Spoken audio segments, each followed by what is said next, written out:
നമ്മുടെ പൊരിയില്ലേ, puffed rice, ഉത്സവകാലത്തും അല്ലാതെ ഒക്കെ ഇത് ധാരാളമായിട്ട് കടകളിൽ വാങ്ങിക്കാൻ കിട്ടുന്നുണ്ട്. പക്ഷേ അതുകൊണ്ട് എന്താ ചെയ്യേണ്ടതെന്ന് പലപ്പോഴും നമുക്കറിയില്ല. ഇന്ന് പൊരി വെച്ചിട്ട് ഒരു വടയാണ് ഉണ്ടാക്കുന്നത്. സ്കൂളിലേക്ക് കൊടുത്തുവിടാം, കുട്ടികൾക്ക് സ്കൂളൊക്കെ തുറക്കാനായി. നമസ്തേ, ഞാൻ ധന്യ, ഇത് വെച്ച് കേരള. എല്ലാ പുതിയ സബ്സ്ക്രൈബേഴ്സിനും വെൽക്കം. ഇനി ആരെങ്കിലും സബ്സ്ക്രൈബ് ചെയ്യാൻ വിട്ടുപോയിട്ടുണ്ടെങ്കിൽ സബ്സ്ക്രൈബ് ബട്ടണും കൂടെ ആ ബെൽ ബട്ടണും കൂടി ഒന്ന് അമർത്തിക്കോളൂ. എന്നാലേ ഞാൻ വീഡിയോസ് അപ്ലോഡ് ചെയ്യുമ്പോൾ നിങ്ങൾക്ക് നോട്ടിഫിക്കേഷൻ കിട്ടുള്ളൂ. പിന്നെ ലൈക്ക്, ഷെയർ, കമൻറ്റ് ഒന്നും മറക്കല്ലേ. ഈ ഒരു റെസിപ്പിക്ക് വേണ്ടി ഞാൻ 3 കപ്പ് പൊരിയാണ് എടുത്തിട്ടുള്ളത്. അതായത് നമ്മുടെ 20 രൂപയുടെ ഒരു പാക്കറ്റ് കിട്ടില്ലേ, അതിൽ പകുതി. എപ്പോഴും പൊരി വാങ്ങിക്കുമ്പോൾ ഫ്രഷ് ആയിട്ട് വാങ്ങിക്കാൻ ശ്രദ്ധിക്കുക കേട്ടോ. ഇത്രയും പൊരിയും ബാക്കിയുള്ള ഇൻഗ്രീഡിയൻസും ഒക്കെ ഒരുമിച്ച് വരുമ്പോൾ നമുക്കൊരു 12 വട ഇതിൽ നിന്ന് കിട്ടും. അടുത്തതായി നമുക്ക് വേണ്ടത് 2 മീഡിയം സൈസിലുള്ള പൊട്ടാറ്റോ. അതിൻ്റെ തോല് കളഞ്ഞ് ഉപ്പ് ചേർത്ത് വേവിച്ചെടുത്തതാണ്. അത് നല്ലോണം ഉടച്ചു കൊടുക്കുക കേട്ടോ, നന്നായിട്ട് തന്നെ ഉടച്ചു കൊടുക്കാം. മാഷ് ചെയ്ത പൊട്ടാറ്റോ പൊരിയിലേക്ക് ചേർത്ത് കൊടുക്കാം. ഇങ്ങനെ പൊട്ടാറ്റോ ചേർക്കുന്നത് കൊണ്ട് പൊരിക്ക് ഒരു നല്ല ബൈൻഡിങ്ങും കിട്ടും.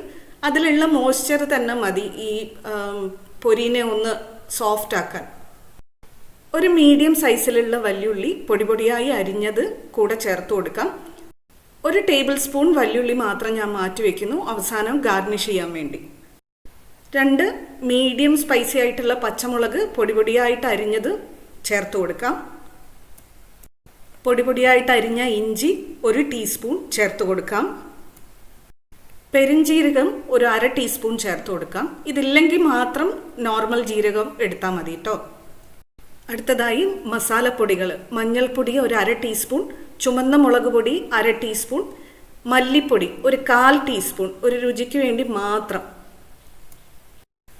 ഗരം മസാലപ്പൊടി ചേർക്കാം, ഒരു 1/2 ടീസ്പൂൺ. മല്ലിയില പൊടിയായി അരിഞ്ഞത് ഒരു ചെറിയ പിടി ചേർക്കാം. ഇനി കായത്തിൻ്റെ പൊടി അതും കൂടെ ചേർക്കാം, ഒരു 1/2 ടീസ്പൂൺ. എല്ലാം കൂടെ ചേർത്ത് നന്നായിട്ട് മിക്സ് ചെയ്ത് കൊടുക്കാം. പൊരിയൊന്ന് നല്ലോണം സോഫ്റ്റായി പൊരിക്കൊരു നല്ല ബൈൻഡിങ് കിട്ടുന്ന അവസ്ഥയെത്തും വരെ നന്നായിട്ട് മിക്സ് ചെയ്യാം. മിക്സ് ചെയ്തതിന് ശേഷം ഒരു ക്രിസ്പിനെസ് കിട്ടാൻ വേണ്ടി 2 മുതൽ 3 ടീസ്പൂൺ അരിപ്പൊടി ചേർത്ത് കൊടുക്കാം. നമ്മുടെ പത്തിരിപ്പൊടി അരിപ്പൊടി ചേർത്ത് അത് എല്ലാ ഭാഗത്തേക്കും ഒന്ന് പെരണ്ട് വരുന്നത് പോലെ മിക്സ് ചെയ്ത് കൊടുക്കാം. ഇത് കണ്ടോ, നല്ല ബൈൻഡിങ് കിട്ടിയിട്ടുണ്ട്. അമർത്തി പിടിച്ചു കഴിഞ്ഞാൽ നല്ലോണം ചേർന്ന് നിൽക്കുന്നുണ്ട്. ഇനി കയ്യിലൊരു അല്പം എണ്ണ തടവി വടകൾ ഷേപ്പ് ചെയ്തെടുക്കാം. കയ്യിൽ പാകത്തിന് മാവെടുത്തിട്ട് നിങ്ങൾക്ക് ഇഷ്ടമുള്ള രീതിയിൽ ഇത് ഷേപ്പ് ചെയ്തെടുക്കാം. സാധാരണ വട പോലെയോ അല്ലെങ്കിൽ ഉരുണ്ടിട്ടോ. ഇന്ന് ഞാൻ ഉണ്ടാക്കുന്നത് ഒരു സിലിണ്ടറിക്കൽ ഷേപ്പിലാണ്. ഇതാ ഈ ഒരു ഷേപ്പിലാക്കി എടുത്തിട്ടുണ്ട്. ഇതേപോലെ ബാക്കിയുള്ള മിക്സും കൂടെ ഇതേ ഷേപ്പിലാക്കിയെടുക്കാം.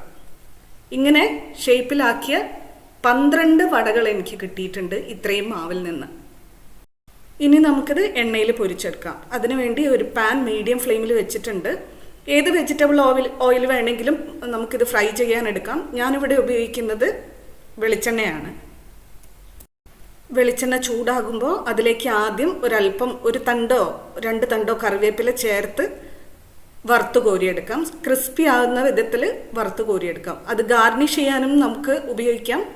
ഈ എണ്ണയ്ക്ക് കറിവേപ്പിലയുടെ ഒരു സ്മെല്ല് കിട്ടുകയും ചെയ്യും, ഒരു ടേസ്റ്റ് കിട്ടുകയും ചെയ്യും. കറിവേപ്പില കരിയാതെ ഒന്ന് ശ്രദ്ധിച്ചാൽ മതി.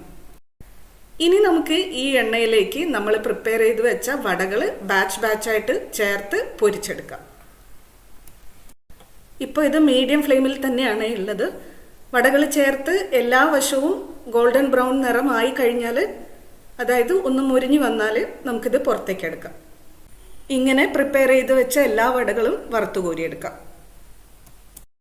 ഞാൻ കുറച്ച് പച്ചമുളകും ഇതേപോലെ വറുത്ത് കോരി എടുക്കുന്നുണ്ട് ഗാർണിഷിങ്ങിന് വേണ്ടി. അങ്ങനെ നമ്മുടെ വടകൾ ഇവിടെ റെഡിയാണ്. സോസിൻ്റെ കൂടെയോ ചട്നിയുടെ കൂടെയോ സെർവ് ചെയ്യാം. കുട്ടികൾക്ക് സ്കൂളിലേക്ക് കൊടുത്തു വിടാനും ഈവനിങ് സ്നാക്കായിട്ടും പാർട്ടിക്ക് സ്റ്റാർട്ടറായിട്ടും ഇത് ഉപയോഗിക്കാം. എല്ലാവരും ശ്രദ്ധിച്ച് കാണുമല്ലോ, ഞാൻ എക്സ്ട്രാ സോൾട്ട് ചേർത്തിട്ടില്ല. കാരണം പൊട്ടറ്റോ കുക്ക് ചെയ്തപ്പോഴും ഞാൻ സോൾട്ട് ചേർത്തിട്ടുണ്ട്, പൊരിയിലും സോൾട്ടിൻ്റെ അംശമുണ്ട്. അതുകൊണ്ട് ഞാനിവിടെ ചേർത്തിട്ടില്ല. നിങ്ങൾക്ക് ചേർക്കണം എന്നുണ്ടെങ്കിൽ ഇൻഗ്രീഡിയൻസ് മിക്സ് ചെയ്യുന്ന സമയത്ത് ചേർക്കാം.